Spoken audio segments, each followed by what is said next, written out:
Muy buenos días. Thank you so much for coming here this morning. My name is Cedillo, Latino Communications Director, Latino Caucus Communications Director.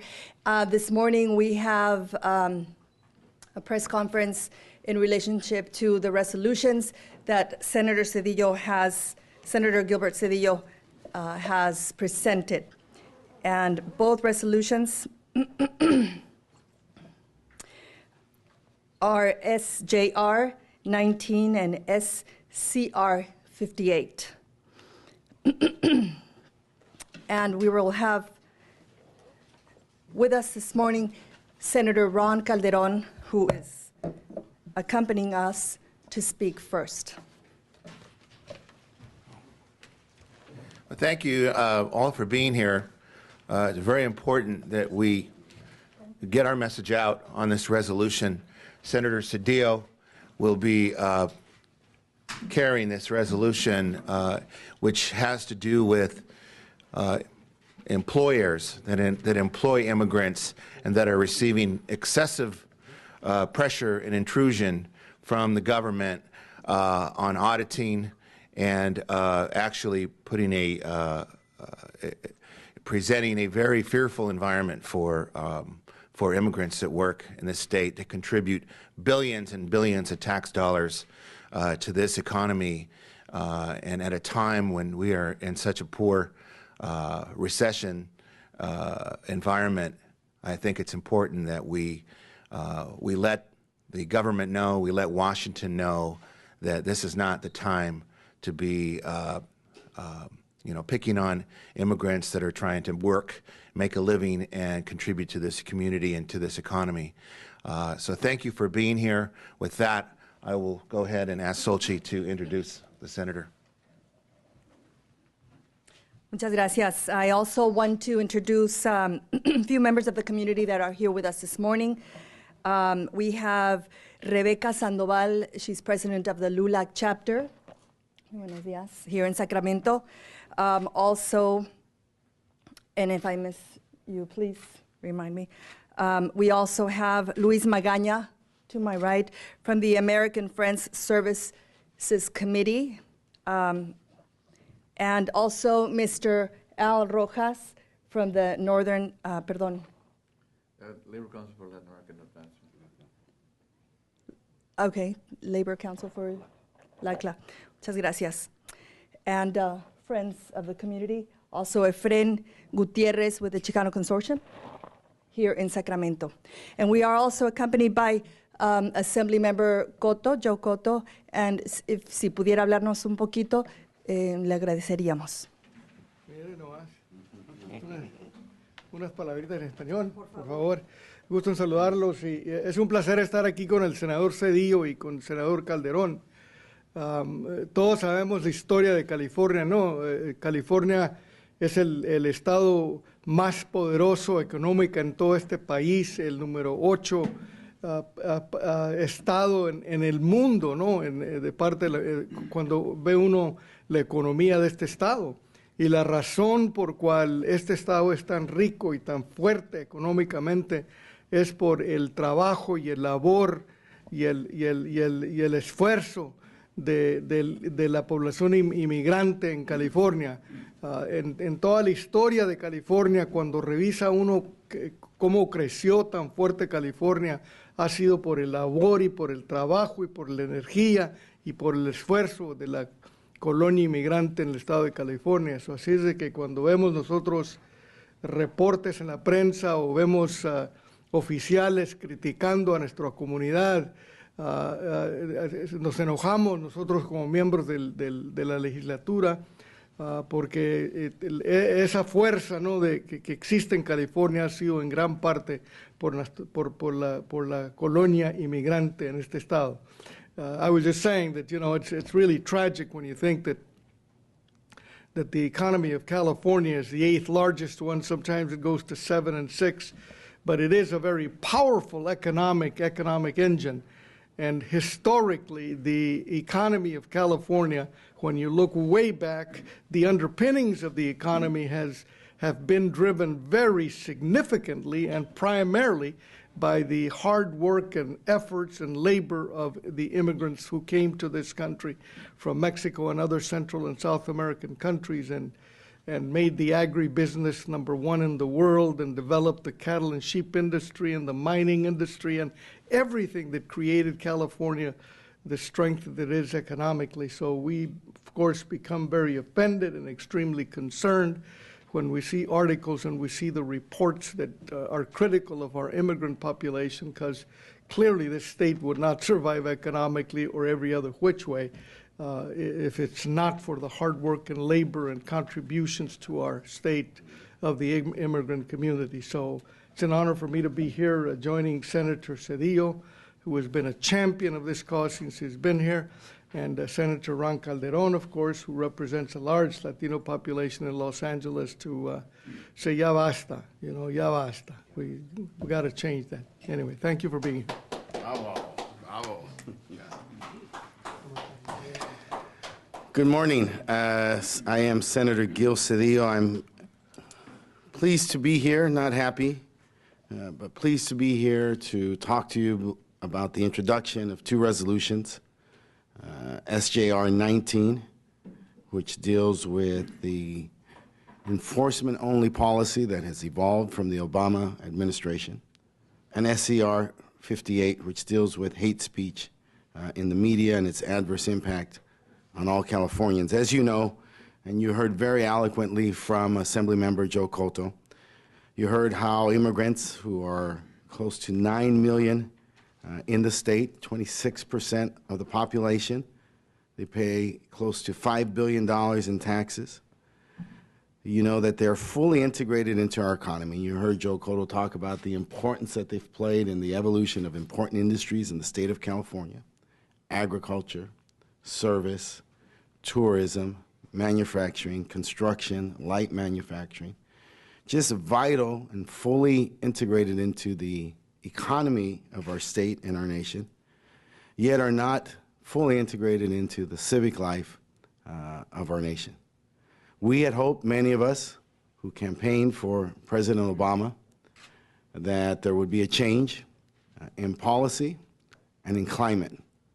And so it's with great disappointment and tremendous trepidation and reluctance that I'm here to introduce Senate Joint Resolution 19, which calls on the President and the Congress to cease all enforcement policies as they exist today, because we do have an immigration policy. But that policy is only one of enforcement. It is not one in which there is a serious dialogue and discussion in Congress about immigration reform, its impact on our economy, the needs of our economy, the importance of international relations, and the importance of the role immigrants play in our society. We're disappointed to hear the President in his most recent meeting with the leadership from Canada and Mexico talk about how this is something that we can talk about next year. For the workers at the Overhill Farms factory in Southern California who are losing their jobs because of the enforcement of E-Verify, for the 2,000 workers at American Apparel in downtown Los Angeles who are looking to lose their jobs, for the workers at Farmer John, and for all the workers in the state of California and this nation who are only here to play a positive role in our economy, to do difficult jobs, many jobs that Americans that we will not perform, that this policy is not what many of us campaign for. This is not a policy that I went to 3 states to campaign for. It's not a policy that Senator Calderon and Assemblymember Cotto campaigned for. It's not a policy that these representatives of the Latino and immigrant community campaigned for. We had so much hope, and there was so much promise, and we recognize that the President has before him a very full plate, that he has challenges in advancing the agenda for this nation. And we recognize the value and the importance of his initiatives. But we also recognize that immigrants are vital and integral to our economy and should be vital and integral to the agenda of the president and of this nation. We are a nation of immigrants. We are a nation of laws. And now is the time for us to reconcile those two, to create an immigration policy that's fair, that's just, that provides for opportunity for people to live here legally, and to become fully integrated, not just into the economic base of this society, but into all aspects of civic life in the society. And so it's for that reason that we are here today to introduce the resolutions calling for a moratorium on the enforcement and also bringing attention to the President and to the Congress on the questions of hate speech. I thank you for being here this morning. There are many issues that this legislature will address in the next 48 hours, but clearly we must make sure that of those many important issues, that the role, the place, and the status of immigrants in this state and this nation of immigrants has a central role in the debate and discourse of this body. I thank you. ¿Algo? ¿Español? ¿En español? ¿Necesario? ¿Sí? Soy el senador Gil Cedillo, estoy aquí esta mañana. Un placer, pero no estoy aquí con mucho alegre, porque existe hoy una crisis en la sociedad. Hay problemas de la economía, pero realmente la crisis que existe hoy es una crisis de liderazgo. Los problemas que existen hoy por la comunidad inmigrante son fuertes. Existe una política de Washington, que es una política de terror, realmente afectan las familias y va a afectar la economía de todo el Estado y todo de los Estados Unidos. Y por eso nosotros estamos aquí hoy para presentar resoluciones, para decir al presidente y al Congreso para parar su política contra los inmigrantes. Todos aquí son apoyantes del presidente, todos aquí somos americanos, todos aquí personas que tienen respeto a la ley y a la historia de este país de los inmigrantes. Y que queremos buscan paz por los inmigrantes y buscan una manera por los inmigrantes para vivir aquí con dignidad y respeto. Por eso yo tengo mis resoluciones. Uno SJR19 y el otro SCR58. Y la última específicamente va a decir que las mentiras de la media no son aceptables y son muy peligrosos por esta sociedad civil. Gracias por su atención a estos temas y estoy aquí. Hay muchas cosas que nosotros vamos a discutir en las siguientes 48 horas, pero quiero decir que el papel de los inmigrantes en el futuro de este Estado y esta nación es central de este discurso. Gracias por su atención, gracias por su presencia. Are there questions before we return to the floor? Thank you. Yes, sir. Yes. Could you talk about whether or not your legislation differentiates between legal and illegal immigrants? Our legislation addresses specifically the question of legality and the need for a process of legalization for the presence of millions of immigrants in this nation. And this is why we call for an end to the enforcement-only policy of the Obama administration and for there to be an immediate discourse for immigration reform. This nation is a nation of laws and a nation of immigrants, and we must reconcile those two.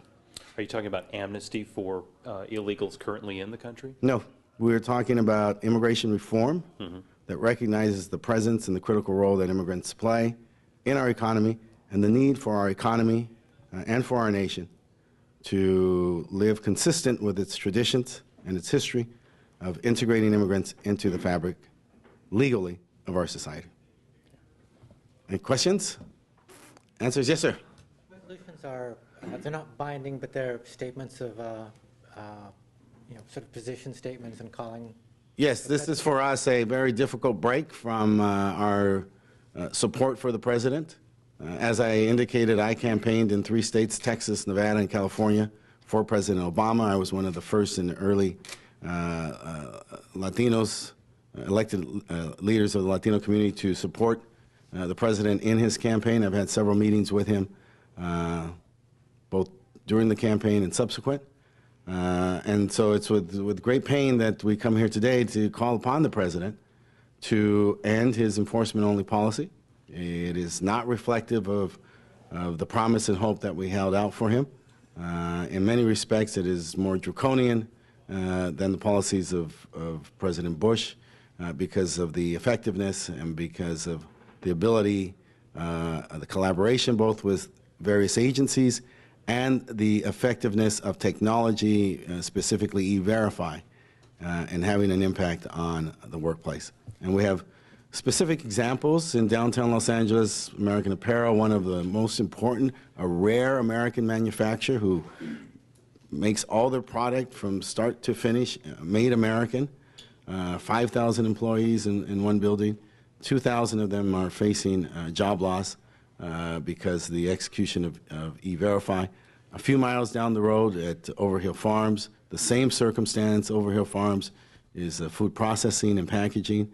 Very important. Most of the goods that you'll see in a supermarket get packaged there. They are also facing disruption in the workplace. Employers do not and cannot accept an enforcement-only policy.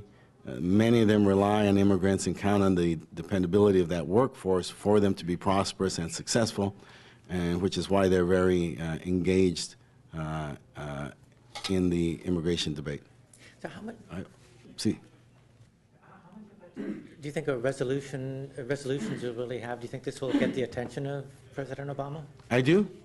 I believe that California is a leader in the nation in opinion making and in policy development and discourse, and I believe that with this resolution, we'll send a signal to city councils, to other state legislatures, to other school boards, to other entities throughout this state and this nation, to call upon the president to put immigration at the top of his agenda, or in the alternative, to stop the enforcement-only policy, which only disrupts our economy and only hurts our standing. ¿Qué beneficios persigue para los inmigrantes latinos que vemos en este estado? ¿Cómo? ¿Qué está siguiendo? O sea, busca, sí.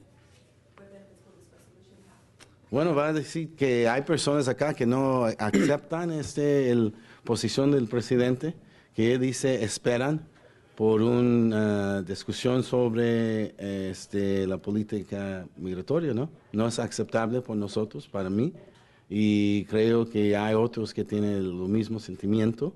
Hay muchos inmigrantes que dan su apoyo. Hay muchas familias latinos que dan su apoyo al presidente durante su campaña, y nosotros estamos esperando, pero él tiene el voto de nosotros. Con el voto de nosotros, él estaba en la Casa Blanca, y nosotros queremos nuestra posición al frente de la agenda del presidente. Gracias. Other questions? Joe, Senator. Al fin de cuentas, 37% de los residentes de este estado son hispanos. 37%, ¿no? 42 son anglosajones y 37 son hispanos. Así es de que dentro de 10 años la colonia latina va a ser la colonia que va a tener la más gente en este estado. Así es de que estos pasos mandan una seña muy importante, al presidente y al Congreso, y como dijo el senador, a los concilios de escuelas y a los city councils y a todos, de que nosotros en California tenemos el objetivo de asegurar que toda nuestra colonia tenga la oportunidad de realizar el sueño americano, que puedan hacerse ciudadanos. Pero es muy importante este mensaje de esa manera. Gracias. Algo más. One last question. Yes. Can you go into greater detail in regard to what you refer to as hate speech and what you would like to see the president's administration do about that? Well, you know, there's a well-documented, for example, Geraldo Rivera visited us last year. He's written a great book called Hispanic. The National Coalition for, ¿cómo se dice?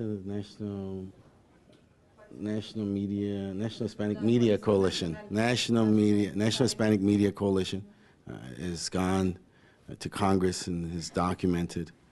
So if you look at those sources, you look at the persistence of hate speech that takes place daily on radio and television, misstatements, lies, all these create a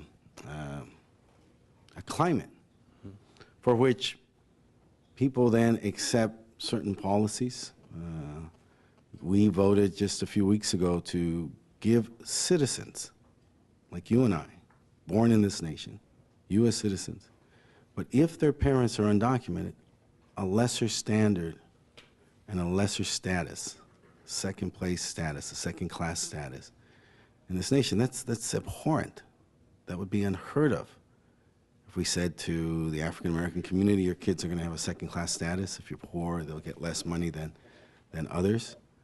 We wouldn't accept that if we said that to women. Your children are going to have a second class status. We wouldn't accept that. We, as Americans, believe that citizenship makes us all equal. And yet we've done that for the children of undocumented immigrants.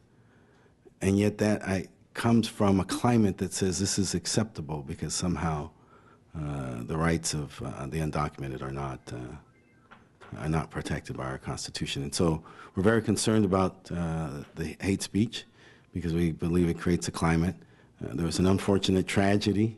Yesterday there was a call for a commission to look at that. I'm not making judgment on that, but clearly we want to make sure that people who are in law enforcement are able to operate in an environment where everyone is viewed for their humanity and looked at as unequal in that sense.